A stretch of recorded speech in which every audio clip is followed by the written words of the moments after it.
Good morning, student. Let's start our next chapter dealing with emergency, in which we studied about first aid and fire emergency. Circle the things that should be kept in first aid box. Student, please tell. आप बताओगे, आप circle करोगे, ठीक है? You will circle जो भी thing जो है हम फर्स्ट एड बॉक्स में रखते हैं, okay? Now let's start chapter. Accident can take place anywhere and anytime. We might have to face different types of accident and home. Accident हमारा कहीं पर भी किसी भी जगह हो सकता है. At the playground on the road. They usually occur when we least expect them. Therefore, it is wise to know how to deal with these emergency. During an emergency, stay calm and use common sense. ठीक है, थोड़ी सी शांत रहना चाहिए और common sense का use करो. Called adults immediately for the help. किसी बड़े को हेल्प के लिए बुलाओ. गिव फर्स्ट एड, उसको फर्स्ट एड दो. If possible call a doctor और एन एम्बुलेंस इफ़ नेसेसरी. अगर ज़रूरत है तो एम्बुलेंस को भी बुलाओ. फर्स्ट एड क्या होता है? Immediately help given an injured person before the. Doctor के आने से पहले जो फर्स्ट हेल्प होती है, that is called first aid. Let us learn about the different ways of giving first add in case of various accident. जब कुछ accident हो जाए तो उसके लिए फर्स्ट एड कैसे देते हैं. First aid for burns can be cause by heat, flame, fire, electricity, steam, crackers, hot liquid etcetera. In acid, किसी भी तरीके से हमारे को बर्न हो सकता है. तो व्हाट डू. सबसे पहले wash the area, burned area under cold running water. ठीक है, पानी, ठंडे पानी में उस एरिया को वॉश करो. Gently clean the injured area and apply ointment और spray for relief from burning sensation. वहाँ उसको क्लीन करके उस पर ऑइंटमेंट लगानी. Do not put ice, cream, lotion और oil on burns area. Burns form chemical से अगर बर्न हो जाए तो wash the burn area thoroughly with water and do not cover it with anything. Give the victim plenty of water, उसको कुछ पानी दो. Blister should not be punctured, means swelling on the skin filled with white liquid. उसको puncture नहीं करना. If the burn is severe, ज़्यादा burn हो गया तो डॉक्टर को बुलाओ.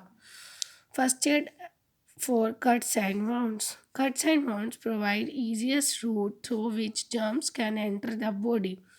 जहाँ से कट जाते हैं वहाँ से जर्म्स इजीली एंटर हो जाते हैं बॉडी में. This should be treated carefully and hygienically, means साफ सफाई से और केयरफुली इसको हैंडल करना है. What to do. Wash your hands with soap and water before giving first aid to an injured person. किसी भी इंजर्ड पर्सन की हेल्प करने से पहले अपने सोप से अच्छे से हैंड वॉश करो. Clean the wound with water with N antiseptic like Dettol. और जहाँ पर भी उनको चोट लगी है उसको एंटीसेप्टिक और डिटोल से पहले साफ करो. Apply an antibiotic ointment, then cover it with a bandage using a tourniquet in case of severe bleeding. बहुत ज़्यादा ब्लीडिंग है तो बैंडेज का यूज़ करो. We can also use ice और slight amount of iodine to stop bleeding from a deep cut. ठीक है, अगर ज़्यादा कट है तो आप उसमें आइस और आयोडीन का यूज़ कर सकते हैं. Wound is deep, take the patient to a doctor. अगर वो घाव ज़्यादा है तो आप उसको डॉक्टर के पास ले जाओ. It may be require stitches. ठीक है. If a wound or cut is caused by a rusty metallic object, a disease called tetanus might occur. तो आपको इसके लिए एंटी टेटनस इंजेक्शन लगवाना पड़ेगा. First aid for nose bleeds. अगर आपके नाक में से खून आता है. Nose bleeds are common in hot और ड्राई डेज. गर्मियों में हो जाता है. दिस हैपन्स, ये क्यों होता है? When tubes carrying blood inside the nose. जो नोज़ की जो अंदर ट्यूब होती है वो ब्लड जो कैरी होती है वो कई बार फट जाती है. What do. इसमें हमें घबराना नहीं चाहिए. आज द पर्सन स्ट्रेट बैठ जाए.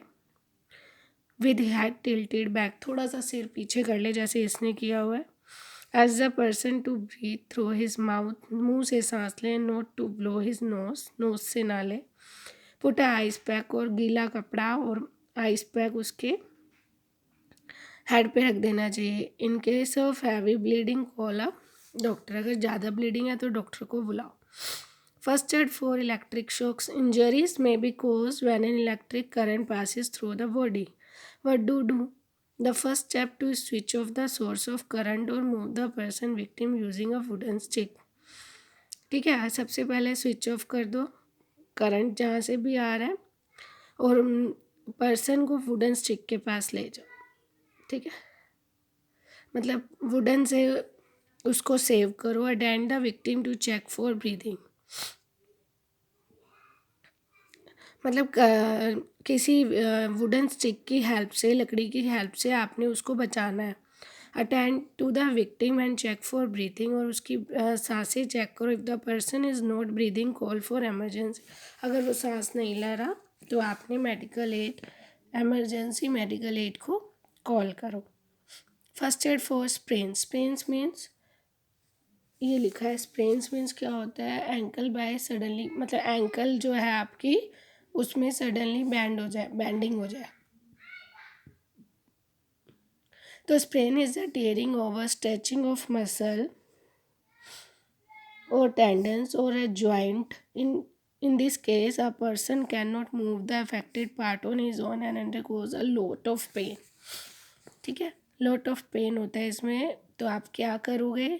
Apply some ice cubes on the injured part to reduce the swelling. कुछ आइस क्यूब्स लगाओगे.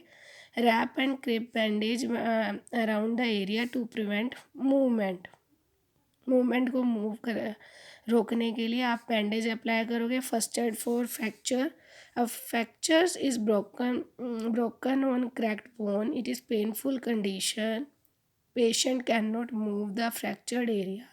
Swelling may also occur. Fracture सुना ही होगा आपने, ये देखा, ये दिखा रखा है पिक्चर में.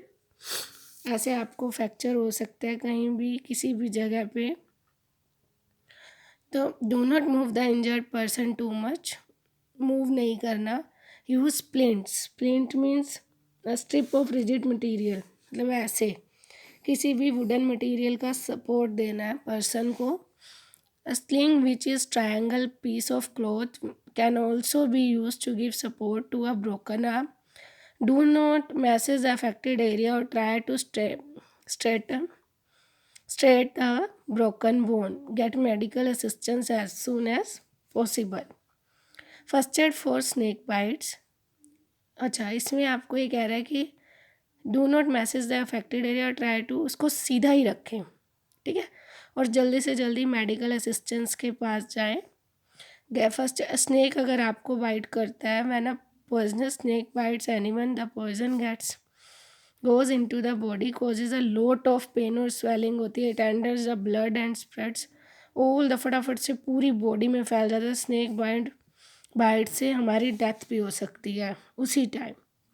तो अगर आप उसमें क्या कर सकते हो, वॉश द बिटन एरिया, जहाँ आपको काटा है उस एरिया को सोप और वाटर से वॉश करो. Keep the area slightly elevated and apply a firm wet bandage बांधनी है. उससे उस एरिए से 2-4 इंच ऊपर आपने एक बैंडेज बांधनी है. विनम, ताकि जो जहर है वो अंदर ना फैले. Take the victim to a doctor immediately for an anti venom injection, और विक्टिम को, पेशेंट को फटाफट से डॉक्टर के पास ले जाओ ताकि उसको इंजेक्शन लगा सकें. Okay, till then take care student.